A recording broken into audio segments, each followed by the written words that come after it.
big thank you to Ken for letting me use his car. Check out his Instagram below, and you might even see him in a movie.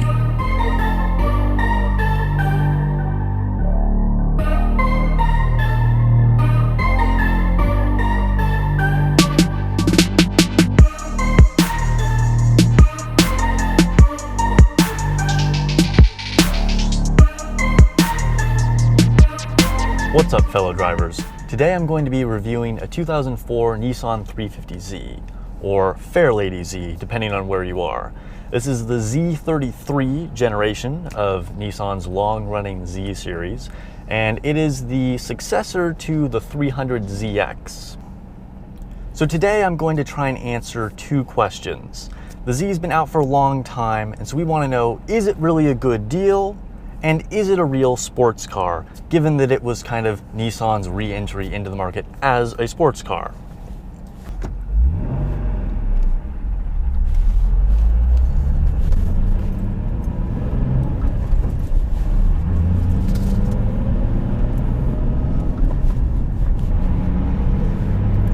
So you might notice a little bit of rattling noise in the video here. I do apologize for that if the mic is picking that up. This car is mostly stock, however it does have a lightened flywheel, so you might hear that. It also has axle back exhaust, which just kind of brings out a little bit of that natural tone. And it's funny because V6 engines are sort of known for not being the best sounding engines, but personally I think that Nissan did a really good job with the sound of this engine. You know, it's pretty much the same one in the 350Z to the current 370, the G35. They all share the same basic engine, and I think they all sound fantastic. But let's get some of the boring stuff out of the way. Practicality.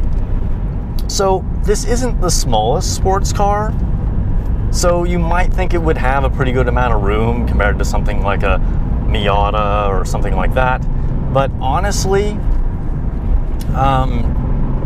it really doesn't have a whole lot of room. Like, I was trying to fit some of my camera stuff in here, and the back hatch does not hold very much, as you can see.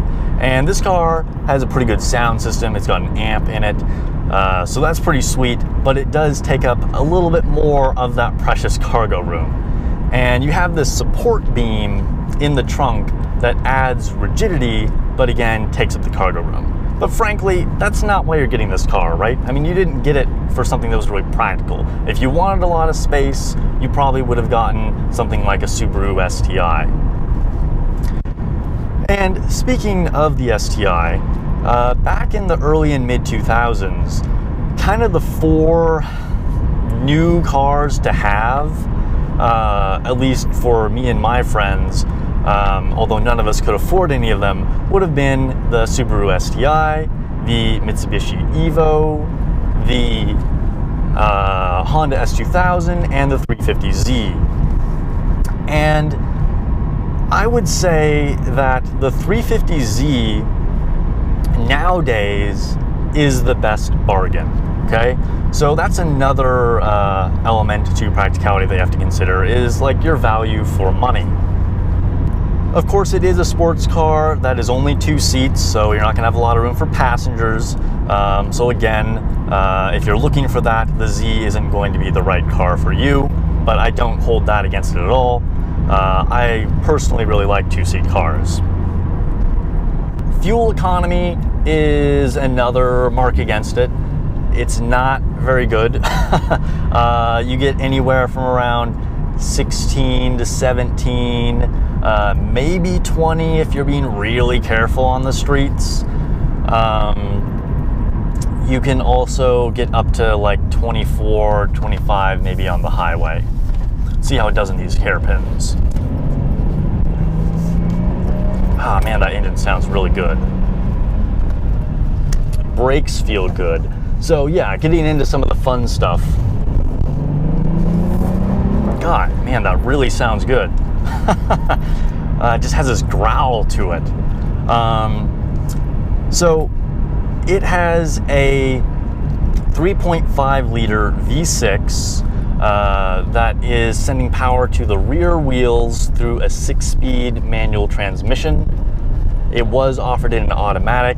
I don't really know a whole lot about that, but honestly, who really cares?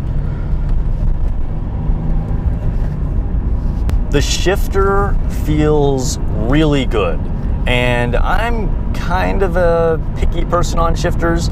I feel like a lot of cars, newer cars especially, have sort of sloppy feeling shifters, like they're too soft. They were trying to make it too easy to drive or something, and I don't know, sometimes I'm like, oh, is it really in gear, is it not? It's totally a personal opinion, it's subjective, but this really, I can feel it go right into gear. It has a little bit of weight to it, so extra points on the shifter from me.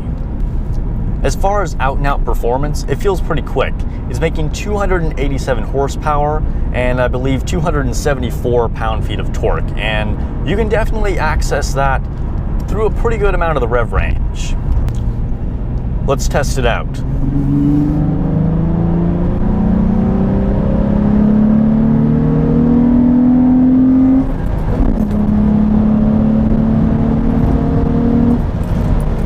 Ooh, okay. That was definitely adequate speed for this road. We'll put it that way. Engine RPMs climb pretty slowly. This is not the most happy engine, despite it being a car with a lightened flywheel, but it felt like it pulled hard. I wasn't going slow at all. It accelerated well, but as far as the actual engine, I mean, it took quite a while before I needed to shift up, and I suppose that's probably more of a factor of it being more longer gearing, I suppose. But yeah, I can definitely feel that torque. It's not crazy fast, but it seems to have more than enough power to have fun with. It is a relatively heavy car. Depending on options, it weighs 31 to 3,200 pounds. The convertible being heavier, but we're just talking about the coupe right now. And really, on a side note, we can talk about styling for a moment after I get around these hairpins. Actually, forget styling right now. Let's talk about handling since I'm going through these. Handling feels nice and neutral. The steering feels a little sloppy in the middle, I'd say, but it has a decent weight to it.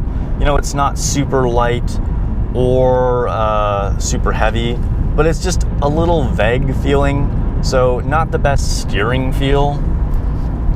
But as far as like the chassis being set up for understeer or oversteer, it feels pretty neutral. Maybe a hair nose heavy, but not bad at all.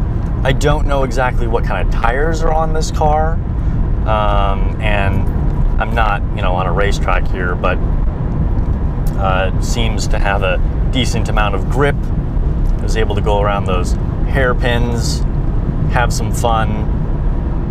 But getting back to the styling that I mentioned, frankly, the 350Z, in my opinion, is not the prettiest car. It's a little bubbly. It's just a little too, it looks just kind of big and rounded. But it's all right, it's not an ugly car.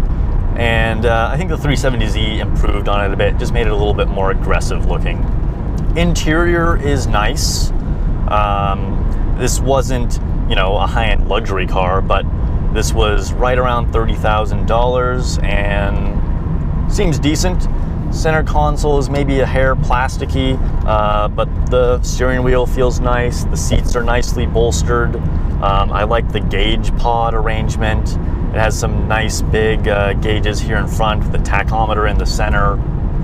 So overall, pretty good looking and feeling car. Suspension, the owner told me that he thinks the shocks are blown, which I am not really sure because I haven't driven a lot of 350Zs, so I don't have a reference point, but it doesn't feel too bad, honestly. It's a little bumpy in some places, but you know, it's not like some car that's on stiff coilovers. And I would say the car has somewhat of a GT feel to it. I could definitely see going on long highway drives without any problem. So now let's take a look at the brakes, or see what the brakes feel like. We'll get around this turn here.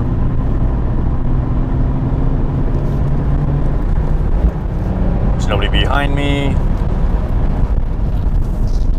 Nice. All right. Pretty good brake feel. I know that you could get Brembos on this car. Those are probably really good.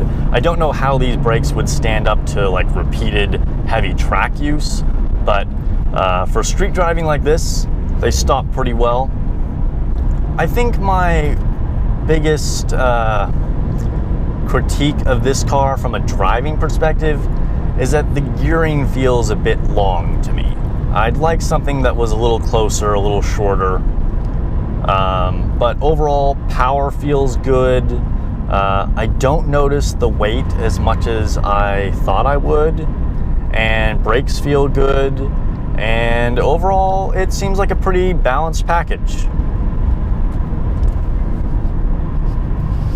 A couple of things you might want to look out for are oil consumption and some bad synchros reported in some cars. But let's get back to those two questions that I asked at the beginning. Is the 350Z a bargain? Absolutely. I would say this is one of the best deals you could get on a fun car today. If you compare it to some of those other cars that I mentioned, like the S2000 or the Evo, or even something like the Cayman, this is a huge steal. You can pick up decent examples from anywhere from $5,000 to $7,000. Is it a real sports car? Yes to that too.